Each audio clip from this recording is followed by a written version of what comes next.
Tapi kadang nih ada case nih di satu perusahaan atau lembaga apalah misalkan, itu antara atasan sama bawahan atau misalkan leader sama tim tuh ada gap. Tapi kalau sudah nggak ada rasa respect-nya ini bahaya. Bahaya betul.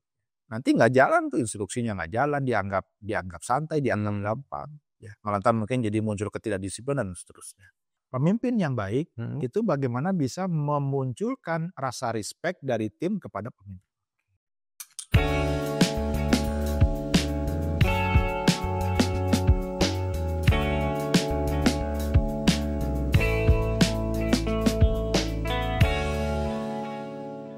Oke, Tad, apa kabar, Tad? Alhamdulillah sehat. Alhamdulillah sehat. Ini saya kemarin tuh penasaran banget nih. Kita kan kemarin belum selesai. Gantung ya? Gantung banget. Itu teman-teman nanti pasti nungguin juga gitu kan. Nah, kemarin kita sempat bahas tentang holistic leadership. Saya penasaran juga mungkin teman-teman juga penasaran apa sih holistic leadership? Ya, jadi yang sudah kita bahas kemarin ya, bahwa holistic leadership itu adalah gaya kepemimpinan yang aspeknya lebih menyeluruh kan Iya ya. Ya mungkin kalau di bisnis kita mengenal dengan strategic leadership. Yang memang fokusnya leadership untuk membangun strategi sebuah bisnis gitu. Ada lagi transformational leadership. Nah, itu juga lagi happening gitu ya. Bagaimana seorang pemimpin bisa membangun inovasi-inovasi baru untuk tempat yang dia pimpinnya gitu. Nah, kalau holistik ini lebih menyeluruh aspeknya. Jadi bukan hanya aspek fisik, aspek mental, tapi juga ngurusin aspek emosional dan juga spiritual. Jadi 4 aspek tuh yang dikendalikan oleh holistic leadership. Nah, harapannya dengan semua aspek ini bisa dikendalikan, pemimpin akan lebih powerful untuk memimpin timnya dan juga memberikan output bagi perusahaan atau lembaga yang dia pimpin. Kalau bedanya sama strategic leadership dan tadi ya transformasi leadership itu apa tadi sama holistic? Jadi mungkin kalau leadership yang lain itu fokusnya, contoh ya kalau misalkan kita bicara bisnis, mungkin fokusnya kepada target, kepada output. Ya. Gimana supaya si pemimpin ini atau mungkin CEO biasanya kita kenal ya untuk bisa meraih target yang ditentukan. Omsetnya sekian miliar misalkan per bulan dan seterusnya. Jadi indikator keberhasilannya pada saat output berupa omset itu dia dapatkan. Nah, tapi kalau kita bicara tentang holistic leadership itu sebetulnya ada 5 hal. Ada 5 apa aja tuh? Nah, ada 5 hal yang itu bisa menunjukkan karakter dari seorang holistic leader. Nah, yang pertama itu adalah self awareness. Yang pertama tuh. Ya, jadi kalau kita bicara holistic leadership, itu yang pertama kita bicara tentang self awareness. Bagaimana seseorang ini, ya seorang pemimpin itu bisa bisa istilahnya itu memberikan kondisi yang nyata tentang dirinya sendiri. Nyata tentang dirinya sendiri. Ya, jadi maksudnya gini, kalau memang dia mampu, ya bilang aja mampu. Tapi kalau emang dia nggak mampu, jangan maksa gitu. Artinya dia harus bisa mengukur kemampuan dirinya sendiri. Ya, sehingga akhirnya keputusan yang dia ambil bukan keputusan yang ngira-ngira gitu. Dipaksakan juga Dipaksakan. Kan yang bismillah bisa gitu. Misalnya kayak kita gimana? Siap. Bismillah bisa gitu kan. Kan nggak cuma modal bismillah gitu. Tapi dia harus bisa mengukur kemampuannya seperti apa. Jadi pahami potensi dirinya. Kalau memang dia mampu, ya go ahead terus jalankan. Tapi kalau memang dia nggak mampu, ya berarti kan perlu ada upgrading, perlu ada peningkatan kualitas dan seterusnya. Itu yang pertama. Yang kedua adalah ciri yang keduanya, holistic leader itu adalah dia selalu menghasilkan sesuatu itu berdasarkan value driven gitu. Jadi dorongannya dorongan nilai, bukan cuma dorongan materi. Tadi kalau kita bicara bisnis kan dorongannya materi, karena kan targetnya harus sekian miliar per bulan, kan dorongannya kan materi. Ini dorongannya nilai, value gitu kan, bukan cuma materi. Artinya di sana mungkin ada unsur masalah kemanusiaannya bagaimana, apakah sang pemimpin ini dalam mengejar target tadi itu memperhatikan nggak kondisi kemanusiaannya nih. Apakah timnya mungkin dizolimi atau tidak, dieksploitasi atau tidak gitu loh. Sehingga semua kondisinya nyaman. Target hasilnya didapatkan, tapi tim juga merasa nyaman, merasa bahagia gitu ya. Kenapa? Karena dorongannya tadi value gitu. Tapi bagus ya kalau misalkan secara target nih tercapai nih. Kan perusahaan pasti ada target kan. Tercapai. Tapi tadi karyawan atau tim tuh nggak nyaman. Itu dampaknya akan seperti apa ke perusahaan? Yang jelas kita kan menginginkan bahwa hasil yang didapatkan itu juga berdampak bagi semua tim. Karena bicara hasil atau bicara sebuah lembaga atau perusahaan kan bukan satu orang saja di situ. Ya pemimpin hebat nih, kalau nggak ada timnya bisa nggak dia kerja sendiri? Kan nggak bisa. Maka perlu adanya tim. Ya. Dan yang namanya bisnis kan perlu sustain, perlu berkelanjutan. Nah, gimana ceritanya kalau timnya bongkar pasang gitu? Ya, karena mungkin nggak nyaman gitu ya, atau mungkin tertekan, udah cabut aja deh. Ya, bisa jadi pertama nih bisa lah ya tercapai target. Tapi kan karena nggak nyaman habis itu ganti lagi. Betul. Dan bisa jadi mungkin juga karena ketidaknyamanan itu lambat laun malah akan turun performance tim ya. Mungkin di awal dia masih oke lah. Iya, di awal. Tapi kan lambat laun kan mungkin ngerasa jenuh, ngerasa bosan, ngerasa tertekan, ngerasa kok saya nggak dihargain. Padahal saya sudah memberikan kinerja terbaik saya sehingga hasilnya kita bisa dapatkan, tapi nggak ada penghargaan, nggak ada apresiasi gitu ya. Kabur ya, lambat laun kan ya kabur aja dulu itu. Ya kabur, atau mungkin malah dia bisa jadi mungkin melakukan hal yang nggak kita bayangkan, mungkin bertindak curang atau mungkin malah bertindak yang sifatnya merusak misalkan gitu dan seterusnya. Ini kan dampak jangka panjang. Ya. Terus yang ketiga itu ciri-cirinya adalah work life balance. Apaan tuh? Jadi ciri yang ketiga itu adalah work life balance. Bagaimana seorang pemimpin itu bisa menempatkan porsi ya antara pekerjaan, keluarga, kemudian diri sendiri dan juga spiritualitas itu mendapatkan porsi yang tepat. Seimbang lah ya. Ya seimbang. Tapi seimbang ini bukan sama ya. Jadi kalau kan seimbang itu bukan berarti kerja 4 jam, ibadah 4 jam. Main 4 jam, nggak begitu kan. Nah, itu bukan seimbang gitu. Tapi seimbang itu adalah menempatkan sesuai dengan porsinya. Misalkan memang kerja itu butuh 8 jam. Ya 8 jam itu diefektifkan untuk bekerja. Jangan 8 jam itu ada mainnya, ada nonton YouTube, gitu ya, ada scrollingnya gitu kan jadi nggak efektif 8 jam. Harusnya 8 jam itu betul-betul buat pekerjaan sehingga dia masih punya porsi untuk urusan dengan keluarganya berapa jam, ya, untuk ngurus dirinya sendiri berapa jam, untuk ngurus dia dengan Allah, ya kan juga kita punya kebutuhan ya untuk ibadah ya, untuk mungkin curhat sama Allah gitu kan, itu berapa jam ya, sehingga akhirnya berkualitas tuh.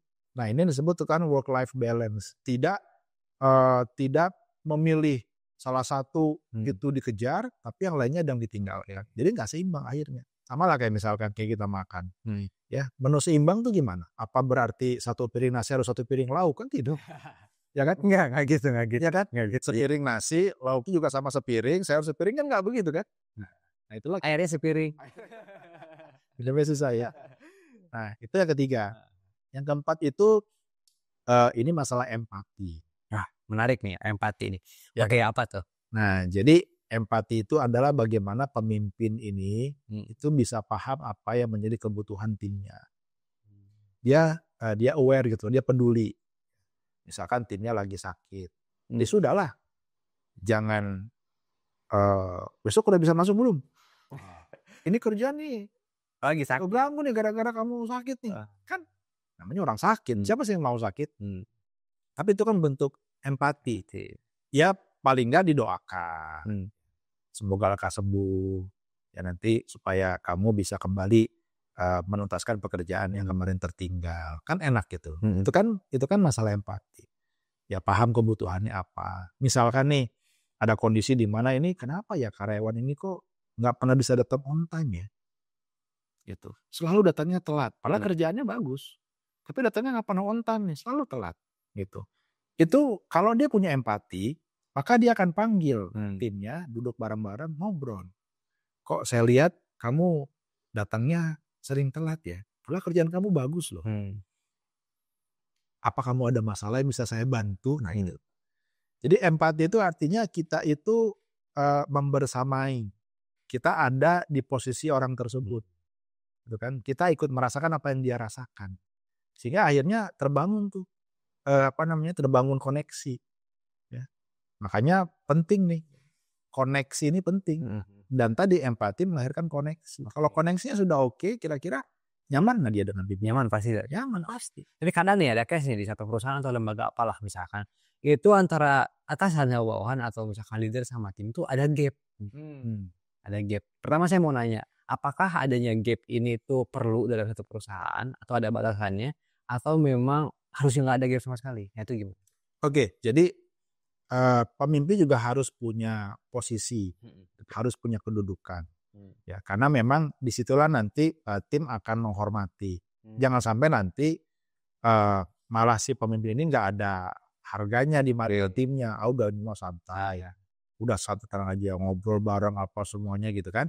Satu sisi itu bagus, tapi tetap harus ada kedudukan yang memang dia sebagai pemimpin posisinya. Itu penting gitu kan, supaya nanti pada saat ada instruksi-instruksi yang memang itu sifatnya dari pimpinan kepada tim, itu tim bisa benar-benar menjalankan itu. Tapi kalau nggak ada kedudukan atau posisi antara pemimpin dengan timnya, nanti dianggap gampang, santai. Akhirnya ntar timnya nganggap santai, mau dia mah santai, ya nanti udah ini aja, ngomong aja. Ya ntar kita ajak sambil minum makan juga beres lah ya kan. Akhirnya kan nggak ada rasa respect. Padahal penting pemimpin itu ya pemimpin yang baik itu bagaimana bisa memunculkan rasa respect dari tim kepada pemimpin. Tapi kalau sudah nggak ada rasa respectnya ini bahaya gitu. Nanti nggak jalan tuh, instruksinya nggak jalan, dianggap santai, dianggap gampang. Ya malah mungkin jadi muncul ketidakdisiplinan dan seterusnya.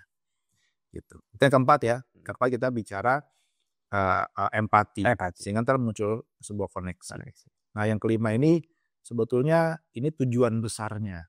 Apa tuh? Ya dari sebuah leadership. Ya, kalau kita bicara holistic leader itu harus ada tujuan besar yang ingin kita ambil. Tadi yang pertama kan sudah kita bicara mengenai self awareness. Bagaimana seorang pemimpin harus memahami dirinya seperti apa sebelum dia memimpin timnya. Ya, jangan sampai nanti so jago, so pinter, ya malah berantak. Ya, yang kedua pemimpin ya harus mengedepankan nilai, value driven. Ya, dorongannya nilai, jangan cuma target, tapi juga ada value yang dihasilkan dari situ. Nah, yang ketiga ya pemimpin yang masuk kategori holistic leader itu adalah yang bisa membuat sebuah kestabilan, work life balance. Seimbang antara pekerjaan, dirinya sendiri, keluarga, bahkan dengan urusan ibadah dia secara spiritualitas. Yang keempat, empati. Gimana seorang holistic leader itu harus punya empati kepada timnya, sehingga timnya akan makin sayang kepada pemimpinnya. Dan yang kelima itu adalah harus diisi, ya, harus disiapkan sebuah tujuan besar. Dia mimpin buat apa sih? Gitu. Apakah hanya untuk mencapai target? Apakah hanya untuk supaya bisa mendampingi, membimbing, mengarahkan timnya? Let's say oke lah target tercapai, timnya kompak semuanya, bagus, timnya merasa nyaman, timnya solid, itu kan udah keren banget, gitu. Tapi apakah hanya sampai di situ? Ternyata tidak. Ya, seorang holistic leader ya itu punya tujuan besar. Ya, yang itu adalah Allah Subhanahu wa taala. Ya. Jadi aktivitas memimpin dia itu ada tujuan yang lebih besar dibandingkan tujuan yang memang ditetapkan dalam aktivitas yang dia jalankan. Bahwa yang dia lakukan itu adalah tujuannya untuk mendapatkan ridho Allah. Kalau Allah ridho, maka insya Allah semuanya akan berkah. Pekerjaannya berkah, timnya berkah, bisnisnya berkah, dan terus ya akan bisa mendapatkan keuntungan-keuntungan yang juga itu membawa keberkahan. Dan aktivitas dia memimpin itu sebetulnya perintah Allah gitu. Dia jalankan atas ketundukannya kepada Allah. Sehingga kalau dia memimpin atas ketundukannya kepada Allah, maka dia akan ngecek sebelum dia melakukan sebuah hal. Ini Allah bolehkan nggak ya kalau saya begini? Nah, gitu kan. Dia akan relatekan semuanya kepada aturan-aturannya Allah. Dan kita sebagai muslim kan sudah pasti yakin yang Allah atur itu pasti yang terbaik buat kita. Yang Allah atur dituangkan dalam agama Islam itu pasti yang paling baik buat kita. Nah, karena dia sandarkan kepada Allah, maka insya Allah tuh yang 1, 2, 3, 4-nya itu selesai. Nah, pertanyaannya, apakah semua pemimpin sudah menyandarkan itu? Nah, itu dalam kepemimpinannya. Iya. Karena sering kita lihat ada yang berhasil, bisnisnya berhasil, ada yang keluarganya berantakan. Oke.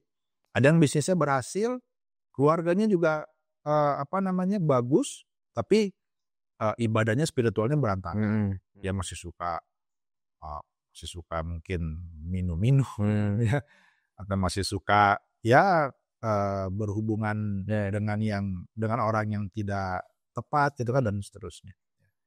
Ada juga mungkin yang bisnisnya berhasil, timnya keren, keluarganya juga keluarganya juga mungkin bagus, keluarganya juga mungkin kuat, ya.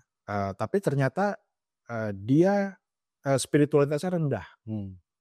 Artinya mungkin contoh misalkan ya, kita sering mengalami case gitu. Pada saat rapat, tiba-tiba azan berkumandang gitu.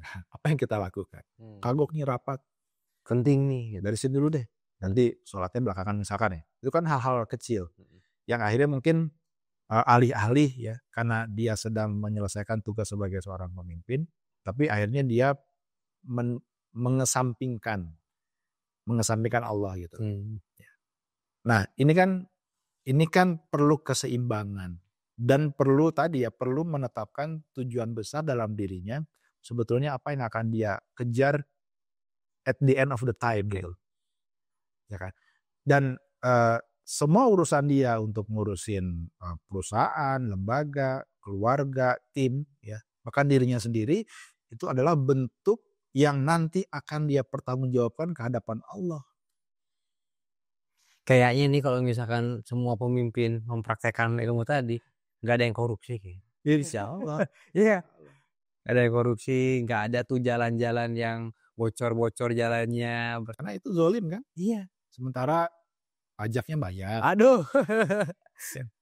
Pajaknya jalannya hancur-hancur ya. Akhirnya kan kendaraan jadi cepat rusak dan seterusnya gitu kan. Nah, ya ini PR kita lah sama-sama ya. Mungkin kita mulai dari diri kita sendiri. Kita sebagai seorang pemimpin, mungkin pemimpin yang paling kecil deh, pemimpin keluarga. Atau mungkin memimpin Kang Rizky kan memimpin santri nih. Nah, itu kan pemimpin juga ya. Memimpin santri, ya, memimpin keluarga, ya mungkin mulai naik memimpin bisnis dan seterusnya. Ya. Dalam bentuk apapun yang kita pimpin, itu pastikan 5 ciri tadi itu ada dalam diri kita. Jangan harus nunggu perusahaannya besar, janganlah gitu. Karena yang namanya memimpin itu ya dalam konteks apapun itu harus tetap kita sebaik mungkin ya, totalitas, jangan separuh-separuh. Karena itu menunjukkan integritas kita sebagai seorang pemimpin. Gitu Bang Rizky. Oke. Ini satu pertanyaan lagi mungkin tadi. Kan di Cinta Quran Center ini santri diajarin leadership juga. Ya. Leadership seperti apa? Apakah holistik tadi atau yang seperti apa? Insya Allah kita mengarah ke sana. Ya. Kenapa? Karena yang pertama ya santri kita diharapkan ya mereka bisa memahami karakternya mereka masing-masing seperti apa. Karena itu penting. Jangan sampai nanti mereka nggak paham karakter jadi seperti apa. Yang kedua ya kita mengajarkan juga kepada santri ya bahwa yang nanti akan kalian kejar itu bukan hanya keuntungan saja ya. Tapi juga harus memberikan dampak bagi masyarakat, bagi umat gitu kan. Jadi sehingga kita nggak berpikir untuk keuntungan diri kita sendiri. Tapi dari apa yang kita lakukan, dari apa yang menjadi keberhasilan kita, siapa yang bisa merasakan dampak manfaatnya. Itu juga kita ajarkan. Ya. Yang ketiga, kita juga mengajarkan tentang prinsip keseimbangan kepada mereka. Ada porsi-porsinya. Pada saat kalian memang harus belajar, belajarlah dengan serius. Pada saat kalian memang ada kesempatan untuk menelpon orang tua, telepon orang tua. Tanyakan kabarnya. Ceritakan apa yang kalian kalian jalankan selama di pesantren gitu kan. Jangan waktunya nelpon ya malah belanja online. kan terbatas waktunya.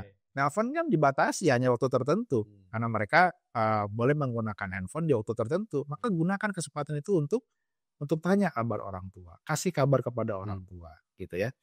Nah, terus kami juga mengajak kepada anak-anak santri juga untuk bisa berempati satu dengan yang lainnya. Kalau ada kesulitan dibantu ya. Kalau ada yang mungkin merasa kurang kemampuan bahasa Arabnya itu dibantu. Kan yang Rizky pernah alami tuh zaman awal-awal. Bukan dari pesantren kan? Bukan dari madrasah aliyah kan? Bukan. Dari SMA umum kan? Ya. Artinya pasti Kang Rizky merasakan dong gimana kemampuan bahasa Arabnya Kang Rizky di sini. Semata harus belajar kitab Arab, dulu lagi kan. Benar. Udah gitu teman-teman yang lain ada yang jebolan dari pesantren. Ya, gimana itu rasa sungkannya. Ya. Tapi coba rasakan. Ya, teman-teman bantuin kan.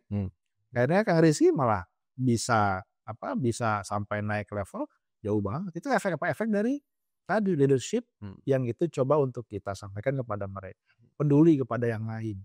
Jangan sudah hebat itu merasa gue gitu loh, gitu kan? Kenapa? Karena kita di sini kan bersama-sama. Nah, yang terakhir juga kami sampaikan kepada mereka untuk senantiasa bersandar kepada Allah. Nah, karena sesungguhnya apa yang kita punya, apa yang kita mampu, bahkan kelebihan-kelebihan kita nih, kecerdasan kita itu sebenarnya datang dari Allah. Buat Allah itu gampang, ya, untuk mencabut semua itu gampang banget. Untuk bikin yang awalnya kita bisa jadi nggak bisa juga gampang. Kan banyak kejadian. Tiba-tiba pas bangun tidur dia kena serangan stroke. Selesai udah. Ya, otak nggak bisa berpikir dan seterusnya. Hilang semuanya. Ya, makanya kami sampaikan kepada semua anak-anak santri bahwa semua yang kalian dapatkan, yang kalian mampu, meskipun kalian berusaha, tetap itu datang dari Allah. Jadi terus bersyukur kepada Allah. Terus tingkatkan kualitas ibadah sebagai bentuk syukur kepada Allah. Totalitas dalam belajar bentuk syukur kepada Allah. Manfaatkan waktu dengan optimal bentuk syukur kepada Allah. Tebar manfaat kepada orang-orang di sekitar pesantren, ya itu bentuk syukur kepada Allah. Itu yang selalu kami tekankan kepada anak-anak santri. Alhamdulillah ya. Sehingga mereka terbiasa dengan aktivitas seperti itu. Oke, menarik banget nih pembahasan tentang holistic leadership ya. Ternyata juga dipelajari juga dan bahkan di kurikulum kan ya. Betul. Ini. Nah, oke buat teman-teman semuanya yang mau ilmu-ilmu leadership seputar kepemimpinan, jangan kemana-mana dan jangan lupa like, comment, and subscribe. Banyak yang tanya, Ustadz, kalau saya punya niatan sedekah rutin, tapi pahalanya dahsyat luar biasa, tapi sedekah bukan wakaf, bisa kemana ya? Saya jawab nih, kalau mau sedekah rutin, ya bisa untuk jadi orang tua asuh santri rutin tiap bulan. Jadi nanti klik aja link di bawah ini, akan ada tim admin yang akan ngingetin tiap bulan. Anak-anaknya dari Sabang sampai Merauke, anak-anak pilihan, para dai duat ilallah yang mereka dicetak untuk menjadi orang-orang yang menghantar hidayah ke seluruh dunia. Antum beruntung banget kalau ikut ini. Saya rekomendasi dari Mekah. Assalamualaikum warahmatullahi wabarakatuh.